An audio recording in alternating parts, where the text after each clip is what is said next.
সকাল থেকে রাতে ঘুমাতে যাওয়ার আগে পর্যন্ত মহিলাদের করতে হয় নানান ধরনের কাজ, আর এই কাজগুলো কিন্তু একা হাতেই সম্পূর্ণ করতে হয়। আর এই একা হাতে কাজ করতে গেলে অবশ্যই কিছু বুদ্ধি খাটিয়ে আর ঘরোয়া টিপস ফলো করে যদি করে নেওয়া যায়, তাহলে কিন্তু অনেকটা সময়, পরিশ্রম আর বেঁচে যেতে পারে মাসিক খরচ। সেরকমই আজকে কিছু টিপস নিয়ে চলে এসেছি, যেটা নাকি তোমাদের অনেকটা উপকার আসবে। চলো বন্ধুরা, চলে এসেছি প্রথম টিপসে। বন্ধুরা, দেখতেই পারছো এখানে আমি একটা খালি ফ্রুটির বোতল নিয়ে নিয়েছি। আর এই বোতলগুলো কিন্তু আমরা ওয়ান টাইমের জন্যই ব্যবহার করি, তারপরে কিন্তু এই বোতলগুলো ফেলে দিই। তো এই বোতলগুলো দিয়ে আজকে একটা দারুণ টিপস করে দেখাবো। তো বোতলটা দেখো, মাথার অংশটা আমি কেটে নিচ্ছি।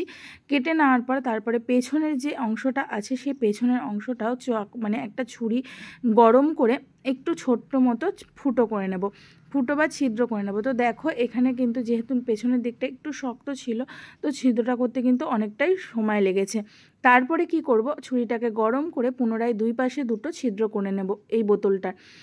এরপরে একটা দড়ির সাহায্যে, মানে যে কোনো দড়ি হোক, তবে দড়িটাকে একটু শক্তপোক্ত হলে ভালো হয়, এই দড়িটা দিয়ে এই যে মাথার কাছে যে ছোট ফুটোগুলো করেছি সেই ফুটোর মধ্যে দড়িটাকে ভালো করে গিট পাকিয়ে নেব। গিট পাকিয়ে এটা কিন্তু একটা হ্যান্ডেলের মতো করে নেব, যাতে আমাদের মানে এই যে কাজটা আমি তোমাদেরকে দেখাতে চলেছি সেটা দেখাতে তোমাদের সুবিধা হয়, আর জিনিসটা দেখতেও যাতে ভালো লাগে। তো দুই পাশে দেখো সুতোর দুটো দিকেই আমি বেঁধে নিচ্ছি। আর এটা যেহেতু লাইলনের দড়ি, সেহেতু কিন্তু এটা খুবই শক্তপোক্ত হয়। এবার এটা কী কাজে লাগাবো বন্ধুরা, আমাদের ঘরে অনেক সময় আমরা বাজার থেকে বিভিন্ন শাক সবজি ফলমূল বা কিনে আনি, যেগুলোর সাহায্যে এরকম প্লাস্টিক দিয়ে থাকে। আর এই প্লাস্টিকগুলো আমরা কি করি, এখানে ওখানে ছড়িয়ে ছিটিয়ে থাকে, প্রয়োজনার্থে পাওয়া যায় না বা বিরক্তিকর লাগে অনেক সময় এরকম প্লাস্টিক এদিক ওদিক ছড়িয়ে ছিটিয়ে থাকার ফলে। তো বন্ধুরা কি করবে, এই যে প্লাস্টিকগুলো আছে এই প্লাস্টিকগুলো তোমাদেরকে একদম নর্মালভাবে ভাঁজ করার কোনো দরকার নেই। এইভাবে কোনো রকমে ভাঁজ করে এই বোতলের মধ্যে রেখে দাও এইভাবে। তো দেখো প্রত্যেকটা প্লাস্টিক কিন্তু আমি গুটিয়ে রেখে দিচ্ছি। এরপরে রান্নাঘরে যে কোনো একটা কোণায়, রান্নাঘর বা তোমাদের সুবিধা মতো যে কোনো একটা জায়গায় এইভাবে ঝুলিয়ে রাখো। তারপরে যখন তোমাদের প্রয়োজন পড়বে তখন এখান থেকে একটা করে প্লাস্টিক তোমরা কিন্তু অনায়াসে বার করে নিতে পারবে। আর এই প্লাস্টিকগুলো কিন্তু এদিক ওদিক উড়েও যাবে না, বা আমরা কিন্তু প্রয়োজনার্থে এটা খুঁজেও পেয়ে যাব। টিপসটা ভালো লাগলে অবশ্যই একটা লাইক করে দিও। চলে এসেছি বন্ধুরা পরবর্তী টিপসে। বন্ধুরা, আমরা প্রত্যেকে কিন্তু এরকম ইস্ত্রি ব্যবহার করি, আর প্রত্যেকের ঘরেই কম বেশি এই মেশিনটা রয়েছে। তো বন্ধুরা, যখন আমরা এই ইস্ত্রি কোথাও রাখি না কেন, বেশি সমস্যা হয় কিন্তু এটার তার নিয়ে। কেন তারটা যদি আমরা নর্মালি এভাবে গুটিয়ে রাখি, দেখবে অনেকটা জায়গা এটা মানে জায়গা নিয়ে নেয়, আর তারটা কিন্তু বারবার খুলে যায়। আমরা ঠিকঠাকভাবে কিন্তু গুটিয়ে রাখতে পারি না, আর যেহেতু অনেকটা জায়গা নিয়ে নেয়, দেখতেও এটা বাজে লাগে। তো বন্ধুরা কি করতে হবে, তারটাকে দেখো প্রথমে খুলে নিলাম, খুলে নেওয়ার পর তারপরে কিন্তু পুনরায় আমি এইভাবে তারটাকে গুটিয়ে নিচ্ছি। যদি এরকমভাবে রেখে দিই তাহলে কিন্তু পুনরায় তারটা খুলে যাবে। তো দেখো আমরা প্রত্যেকটা মহিলারাই কিন্তু চুল বাঁধার জন্য এরকম যে কাটা ক্লিপগুলো আছে সেই কাটা ক্লিপগুলো কিন্তু ব্যবহার করে থাকি। তো সেরকমই একটা কাটা ক্লিপ নিয়ে এইভাবে যদি লাগিয়ে রাখতে পারো তারগুলোর মধ্যে, তাহলে তারগুলো একটা জায়গায় জড়ও থাকবে, আর সাইডে যদি এভাবে ফেলে রাখো তাহলে অনেকটা জায়গা কমও লাগবে, আর দেখতেও ভালো লাগবে। টিপসটা ভালো লাগলে একটা লাইক করে দিও। চলে যাচ্ছি পরবর্তী টিপসে। অনেক সময় কি হয়, আমরা ঠাকুর ঘরে ঠাকুর যখন ধূপ দেওয়া হয়ে যায়, তখন ঠাকুর শয়ন দেওয়ার পর বা এমনি সময় এরকম কিন্তু আমরা ঘরে ধূপ জ্বালিয়ে থাকি, আর তখন ধূপদানি আমরা খুঁজে পাই না। আমরা কি করি, ঘরের এখানে ওখানে সেই ধূপদানিগুলো মানে ধূপটা মানে গুজে দিই, আর সেক্ষেত্রে কিন্তু সেই জায়গার থেকে মানে অনেক সমস্যা হয়। অনেক সময় পর্দা পুড়ে যায় বা জামা কাপড় পুড়ে যায়, আর নোংরাও হয়।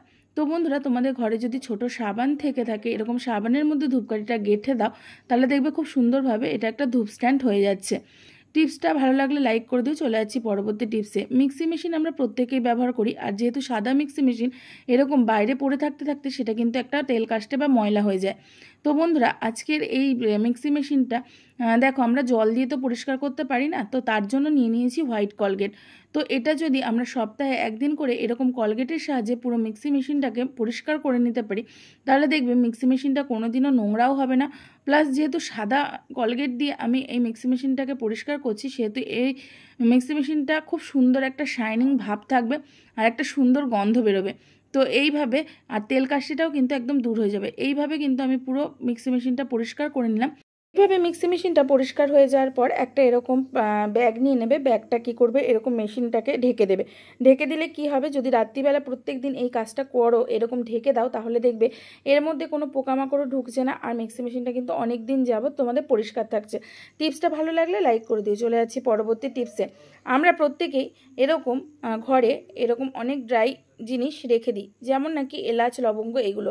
আর এখন যেহেতু বর্ষাকাল, প্রচণ্ড পরিমাণে বৃষ্টি হচ্ছে, সেভাবে রোদ উঠছে না, তো দীর্ঘদিন ধরে এই এলাচ, লবঙ্গ এগুলো ঘরে থাকতে থাকতে এর মধ্যে কিন্তু একটা ফ্যাঙ্গাস ফুটে যাওয়ার সম্ভাবনা থাকে। আর তখন কি হয়, সেগুলোকে আমরা ফেলে দিতে হয়। আর এগুলো জানোই অনেকটা দামি জিনিস। তো বন্ধুরা দেখো, আমরা গ্যাসে কিন্তু রেগুলার রান্না করি, আর রান্না করার পর কি হয়, আমাদের এই যে গ্যাসের যে চারপাশটা, সেটা কিন্তু মানে ওভেনের যে চারিপাশটা, সেটা কিন্তু অনেকটা পরিমাণ গরম থাকে। তো ওভেনটাকে এরকম যখনই তোমাদের রান্না হয়ে যাবে, সাথে সাথে কি করবে, এই যে ওভেনটাকে নিভিয়ে দিয়ে তারপরে এর চারিপাশ দিয়ে এই লবঙ্গ আর এলাচগুলোকে কিছুক্ষণের জন্য রেখে দেবে। তাহলে কি হবে, এই যে গ্যাসের যে হিটটা, মানে গ্যাসের ওভেনের যে হিটটা, সেটা থাকার ফলে কিন্তু এই যে এই এলাচ, লবঙ্গের মধ্যে কোনোদিনও ফ্যাঙ্গাস ফুটবে না, সুন্দরভাবে কিন্তু এটা সেকা হয়ে যাবে। এক্ষেত্রে কিন্তু রোদের কোনো প্রয়োজন পড়বে না। তো বর্ষাকালে এই টিপসটা কিন্তু তোমরা করে দেখতে পারো। আশা করছি তোমাদের অনেকটা কাজে লাগবে।